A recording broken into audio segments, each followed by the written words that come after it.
Nous sommes donc en duplex avec Julien Dray, député socialiste de l'Essonne. Julien Dray, au vu des événements de ces dernières heures, l'incarcération de Dominique Strauss-Kahn, qu'est-ce que vous éprouvez ce matin ?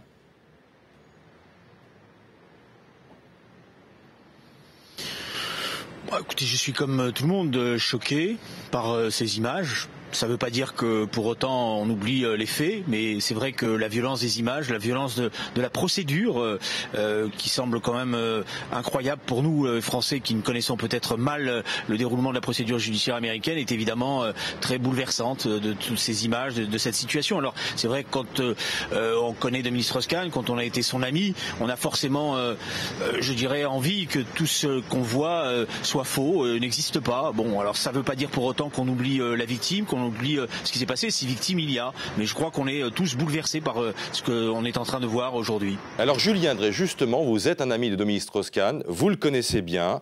Les amis parlent effectivement d'un séducteur, sauf que voilà, depuis plusieurs jours, maintenant, les langues commencent à se délier et que certains et certaines parlent littéralement de harcèlement dans son rapport aux femmes. Est-ce que vous pouvez reconnaître ce matin cet aspect de la personnalité de Dominique Strauss-Kahn ?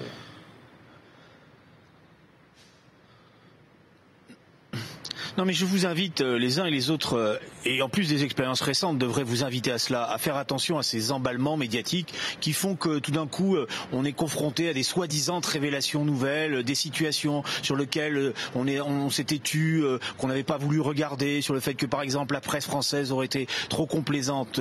Je pense qu'il faut faire très attention. Tout a montré, beaucoup d'événements ont montré que après, a posteriori, quand le temps avait pris ses dispositions, les choses étaient beaucoup plus compliqué qu'on ne l'avait dit au point de départ. Donc je vous invite et je nous invite tous à refuser ces emballements médiatiques parce que je lis des choses depuis quelques heures qui feraient que finalement les uns et les autres nous ne connaissions pas Dominique Strauss-Kahn, ou alors qu'il y avait une sorte de prédateur qui était en lui. C'est pas parce qu'un homme est, et je mets entre guillemets cette expression, un séducteur, que ça en fait pour autant un violeur. Et c'est pas la même chose. Et donc je pense qu'il faut être extrêmement prudent par rapport à ce genre de choses. Je dis simplement, voilà, il n'y a pas question de parler ni de prédateur, ni d'accuser Dominique Strauss-Kahn. Il est juste question, Julien Dray, de s'interroger, d'ailleurs sur un certain nombre de tabous et de silences qui entourent peut-être Dominique Strauss-Kahn et d'autres personnalités de la classe politique française.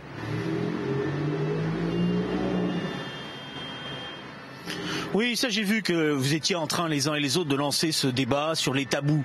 Moi, excusez-moi, je pense, et quand je parle, vous comprenez ce que je veux dire, qu'il n'y a pas eu beaucoup de tabous ces derniers temps. Et je pense même qu'il y a eu beaucoup de journaux et de télévision et de radio qui souvent se sont livrés à des lynchages médiatiques. Parce que je vous rappelle, la presse française, je la rappelle, aux États-Unis, il y a peut-être, je dirais, une volonté d'enquête très forte, mais lorsque la presse a donné des fausses informations, elle est très sévèrement condamné, ce qui n'est pas le cas en France, parce que souvent les tribunaux estiment qu'on regarde la situation financière de la presse française, on est prudent. Et ce n'est pas la même chose aux États-Unis, c'est des millions de dollars de dommages et intérêts qui sont versés lorsque de fausses informations ont été données. Donc je ne suis pas sûr que vous allez y gagner au change. Mais Julien Dray, encore une fois, je le répète, il n'est hors de question pour nous d'accuser Dominique Strauss-Kahn, et je vous remercie d'avoir été en direct avec nous ce matin.